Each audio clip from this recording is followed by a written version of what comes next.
স্বাধীনতা দিৱস উপলক্ষে শিক্ষক শিক্ষয়িত্ৰী বা অভিভাৱকসকলে কেনেকৈ ভাষণ দিব এটি মই সহজ ভাষণ এই ভিডিঅ'টোৰ জৰিয়তে লৈ আহিছোঁ।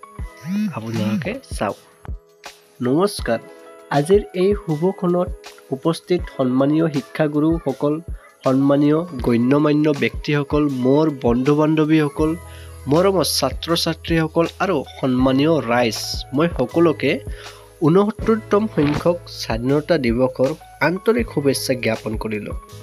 পোনপ্ৰথমে মই সেইসকলৰ মহান শ্বহীদক শ্ৰদ্ধাৰে সোঁৱৰিছোঁ, যিসকলে স্বাধীনতা আন্দোলনত নিজৰ দেশখনৰ স্বাৰ্থত হাঁহি হাঁহি নিজৰ প্ৰাণ বলিদান দিছিল। ভাৰতৰ ইতিহাসত ১৫ আগষ্ট দিনটো সদায় সোণালী আখৰেৰে জিলিকি থাকিব, কাৰণ ১৯৪৭ চনৰ এই দিনটোত ২০০ বছৰীয়া ব্ৰিটিছৰ শাসনৰ অন্ত পেলাই ভাৰতবৰ্ষই স্বাধীনতা লাভ কৰিছিল। আৰু এই স্বাধীনতাৰ হকে লক্ষ লক্ষ ভাৰতীয়ৰ আপোচবিহীন ত্যাগ আৰু গান্ধীজীৰ অহিংসা আন্দোলনৰ সন্মুখত স্বেচ্ছাচাৰী ব্ৰিটিছ নতশিৰ হ'বলৈ বাধ্য হৈছিল, যাৰ পৰিণতি আছিল ভাৰতৰ স্বাধীনতা। সেয়েহে ১৫ আগষ্ট দিনটো প্ৰতিজন ভাৰতীয়ৰ বাবে এক গৌৰৱ আৰু শ্ৰদ্ধাৰ দিন। আমি জানো যে ইংৰাজসকলে বেহা বেপাৰৰ চলৰে ভাৰতলৈ আহিছিল। ভাৰতত আহি ১৭৭৫ চনত পলাশীৰ যুদ্ধত নৱাব চিৰাজউদ্দৌলাক পৰাস্ত কৰি আমাৰ দেশ শাসন কৰিবলৈ লয়। লগে লগে ভাৰতবাসীৰ ইংৰাজৰ তলতীয়া হৈ পৰে, ফলত ভাৰতৰ নাগৰিক ব্ৰিটিছৰ আদিৰ বলি হ'বলগীয়া হয়। লাহে লাহে এটা সময়ত ব্ৰিটিছৰ বিৰুদ্ধে ভাৰতৰ জনগণ অতিষ্ঠ হৈ পৰিছিল।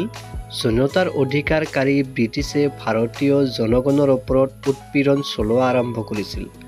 ব্ৰিটিছৰ এই অমানৱিক অত্যাচাৰৰ বিৰুদ্ধে দেশৰ বিভিন্ন ৰাজ্যৰ ক্ষমতা হেৰুওৱা ৰজা, নৱাব, জমিদাৰ, কৃষক, শ্ৰমিক, আনকি দেশৰ চিপাহীসকলে একগোট হৈ আন্দোলনত নামি পৰে। ১৯২০ চনত মহাত্মা গান্ধীয়ে ভাৰতীয় জাতীয় কংগ্ৰেছৰ যোগেদি স্বাধীনতা আন্দোলনৰ নেতৃত্ব গ্ৰহণ কৰে।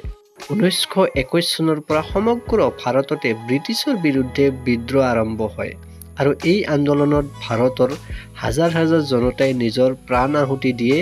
কাৰাবাস খাটিবলগীয়া হৈছিল।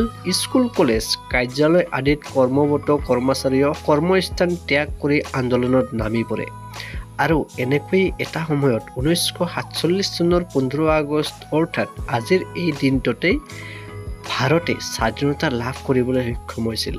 সেইকাৰণে আমি সকলো ভাৰতীয়ই প্ৰতি বছৰে ১৫ আগষ্টৰ দিনটো স্বাধীনতা দিৱস হিচাপে পালন কৰোঁ।